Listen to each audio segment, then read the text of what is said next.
Hello everyone. Today we are going to discuss Semester 5 Electrical and Electronics Engineering with Dr. Nil.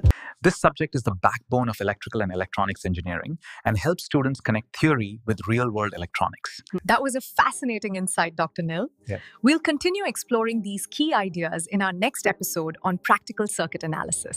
মানে একবার ভেবে দেখুন, আমাদের চারপাশে যে আবর্জনার পাহাড় জমে আছে সেটা যদি আর কোনো সমস্যাই না থাকে, যদি ওটাই আমাদের ঘরবাড়ি চালানোর একটা দারুণ সুযোগ হয়ে ওঠে। হ্যাঁ, ঠিকই শুনছেন, আমাদের বাড়ির একদম কাছেই লুকিয়ে আছে এক অগুন্ত শক্তির উৎস। তো এই সুযোগটাকে কাজে লাগাতে হলে সবার আগে জানতে হবে এর জ্বালানিটা আসলে কি, তাই না? মানে বায়োমাস জিনিসটা কি আর এটা আসে কোথা থেকে? চলুন তাহলে বিষয়টা একটু গভীরে গিয়ে দেখি। দেখুন, বায়োমাস মানে হলো যে কোনো জৈব জিনিস, মানে যা কিছু জীবিত বা কিছুদিন আগেও জীবিত ছিল, যেমন ধরুন গাছপালা বা প্রাণীজ বর্জ্য। আর এই জৈব জিনিস ব্যবহার করে যে শক্তিটা তৈরি হয় তাকেই আমরা বলি বায়ো এনার্জি। সহজ কথায় বলতে গেলে এটা প্রকৃতির তরফ থেকে পাওয়া একটা রিনিউয়েবল গিফটের মতো। আর সবচেয়ে অবাক করার মতো বিষয়টা কি জানেন? আমাদের দেশে মানে ভারতে মোট যে প্রাইমারি এনার্জি ব্যবহার হয় তার প্রায় 1/3 ভাবা যায়, মানে 32% আসে এই বায়োমাস থেকে। এটা কিন্তু একটা বিশাল ব্যাপার, যা থেকে বোঝা যায় আমাদের দেশের এনার্জি সিকিউরিটির জন্য এই টেকনোলজিটা কতটা জরুরি। এখন প্রশ্ন আসতেই পারে যে এই বায়োমাস আমরা পাবোটা কোথা থেকে? এর উৎস কিন্তু অনেক। যেমন ধরুন চাষের পর যে খড় বা ধানের তুষ পড়ে থাকে, ওটা একটা উৎস। আবার ফুড প্রসেসিং ইন্ডাস্ট্রির ওয়েস্ট মানে সবজির খোসা, ওগুলো বায়োমাস। আমাদের শহর বা পৌরসভার কঠিন বর্জ্য মানে কাগজ, ফেলে দেওয়া খাবার, সবই এর মধ্যে পড়ে। এমনকি পশু পাখির মল বা নর্দমার পাক থেকেও এটা তৈরি করা যায়। আবার কিছু ফসল আছে যেমন আখ, যা শুধুমাত্র এই শক্তি তৈরির জন্যই চাষ করা হয়। তাহলে ব্যাপারটা দাঁড়ালো যে বায়োমাস শক্তির মূল উৎসগুলো আসলে আমাদের চারপাশেই ছড়িয়ে ছিটিয়ে থাকা বিভিন্ন জৈব বর্জ্য, যা বলতে গেলে সব জায়গাতেই পাওয়া সম্ভব। আচ্ছা, এবার আসা যাক আসল কথায়। এই সব বর্জ্যকে শক্তিতে বদলাবে কে?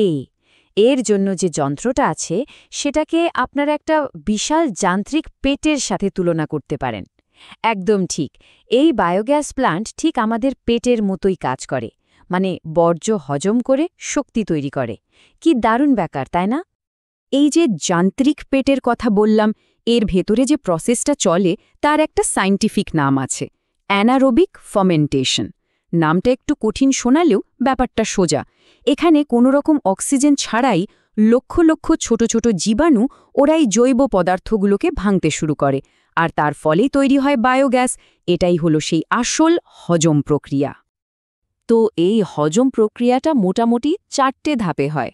স্টেপ 1, ফিডস্টক মানে কাঁচামাল বা জৈব বর্জ্যগুলোকে ডাইজেস্টারের ভেতরে ঢোকানো হয়। স্টেপ 2, এরপর ব্যাকটেরিয়াগুলো কাজে লেগে পড়ে, ওই বর্জ্যকে ভাঙতে শুরু করে। স্টেপ 3, এর ফলেই তৈরি হয় মিথেন গ্যাসে ভরা বায়োগ্যাস। আর ফাইনালি স্টেপ 4, গ্যাসটা একদিকে সংগ্রহ করা হয় আর হজম না হওয়া যে পুষ্টিকর স্লারিটা পড়ে থাকে সেটাকে অন্যদিকে বের করে দেওয়া হয়। এখন ইঞ্জিনিয়ার হিসাবে আমাদের ভাবতে হবে এই যান্ত্রিক পেট বা ডাইজেস্টারটা ঠিকঠাক কাজ করার জন্য কি কি জরুরি।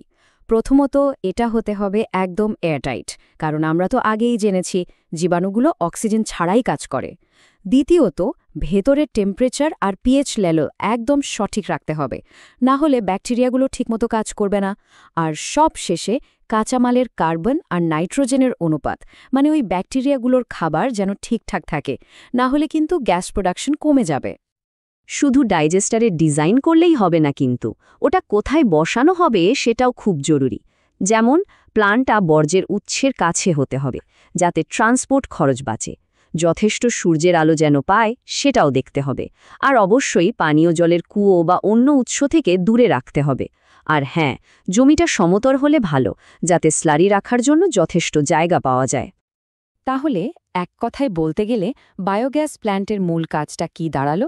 এর কাজ হলো অক্সিজেন ছাড়া জৈব বর্জ্যকে ভেঙে দুটো দারুণ জিনিসে বদলে দেওয়া। একটা হলো শক্তি আর অন্যটা হলো সার। আচ্ছা, এতক্ষণ তো আমরা দেখলাম কিভাবে গ্যাস তৈরি হচ্ছে। চলুন এবার দেখি এই যান্ত্রিক পেট থেকে আমরা আসলে কি কি মূল্যবান জিনিস পাচ্ছি। মানে এই বায়োগ্যাসের আসল শক্তিটা কি, আর এটাকে আমরা কিভাবে ব্যবহার করতে পারি। এই যে বায়োগ্যাস, এর মধ্যে সবচেয়ে বেশি থাকে মিথেন, প্রায় ৫৫%। আর এই মিথেন গ্যাসটাই হল এর শক্তির আসল উৎস। এর সাথে থাকে প্রায় ৩৫% কার্বন ডাইঅক্সাইড, আর বাকিটা অন্যান্য কিছু গ্যাস। আর একটা মজার ব্যাপার আছে, শুধু গ্যাসই কিন্তু একমাত্র প্রোডাক্ট নয়। প্রসেসটা শেষ হওয়ার পর যে স্লারি বা অবশিষ্ট পড়ে থাকে, ওটাও কিন্তু একটা গুপ্তধনের মতো। এটা একদম গন্ধহীন আর পুষ্টিতে ভরপুর একটা দারুণ জৈব সার। ভাবুন চাষের কাজে এটা কি দারুণভাবে কাজে লাগতে পারে। এখন কথা হলো, এই বায়োগ্যাস দিয়ে কি করা যায়। এর ব্যবহার কিন্তু অনেক। গ্রামের দিকে বাড়িতে রান্নার জ্বালানি হিসেবে এটা দারুণ কাজ করে। ল্যাম্প চালানো যায়, এমনকি ছোটখাটো ইঞ্জিন যেমন ধরুন জলের পাম্প, সেটাও চালানো যায়। আর যদি প্ল্যান্টটা বেশ বড় হয়, তাহলে তো এটা দিয়ে সরাসরি বিদ্যুৎও তৈরি করা সম্ভব। দেখুন, টেকনোলজিটা নিঃসন্দেহে দারুণ, কিন্তু বাস্তবে এর কিছু ভালো দিক যেমন আছে, কিছু চ্যালেঞ্জও আছে। চলুন এবার এর সুবিধা আর অসুবিধাগুলো নিয়ে একটু কথা বলা যাক। এর সবচেয়ে বড় সুবিধার দিকগুলো যদি দেখি, তাহলে এটা একটা রিনিউয়েবল এনার্জি সোর্স। এটা কার্বন নিউট্রাল, মানে গ্রিনহাউস গ্যাস কমায়, আর বর্জ্য ব্যবস্থাপনার মাধ্যমে আমাদের পরিবেশকেও পরিষ্কার রাখে।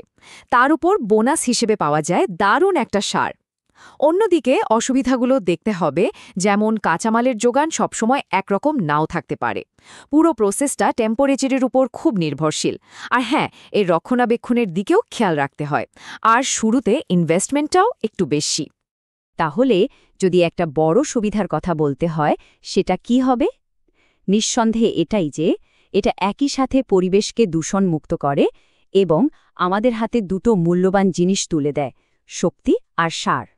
সব মিলিয়ে দেখলে এই টেকনোলজিটা কিন্তু শুধু আজকের জন্য নয়, আমাদের ভবিষ্যতের জন্য ভীষণভাবে জরুরি। কিন্তু প্রশ্ন হলো, কেন এটা এতটা ম্যাটার করে? কারণটা খুব সহজ।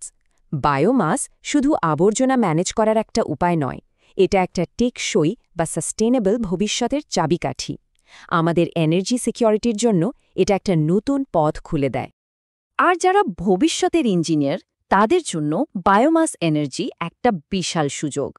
এর মাধ্যমে এমন একটা সিস্টেম তৈরি করা সম্ভব যা ডিসেন্ট্রালাইজড, মানে স্থানীয় স্তরে কাজ করবে আর একদম দূষণমুক্ত হবে। এটা স্থানীয় মানুষকে শক্তিশালী করবে আর আমাদের দেশকে আরও সবুজ করে তুলবে। এটা শুধু একটা টেকনোলজি নয়, এটা একটা মিশন। তাই আসল প্রশ্নটা হলো, ভবিষ্যতের ইঞ্জিনিয়ারদের সামনে চ্যালেঞ্জটা কি? কিভাবে এই টেকনোলজিকে আরও উন্নত করা যায়? কিভাবে এটাকে আরও সাশ্রয়ী আর সহজলভ্য করে তোলা যায়, যাতে এর সুবিধা দেশের প্রত্যেকটা কোণায় পৌঁছে যেতে পারে? এটা নিয়ে ভাবার অনেক কিছু আছে, তাই না?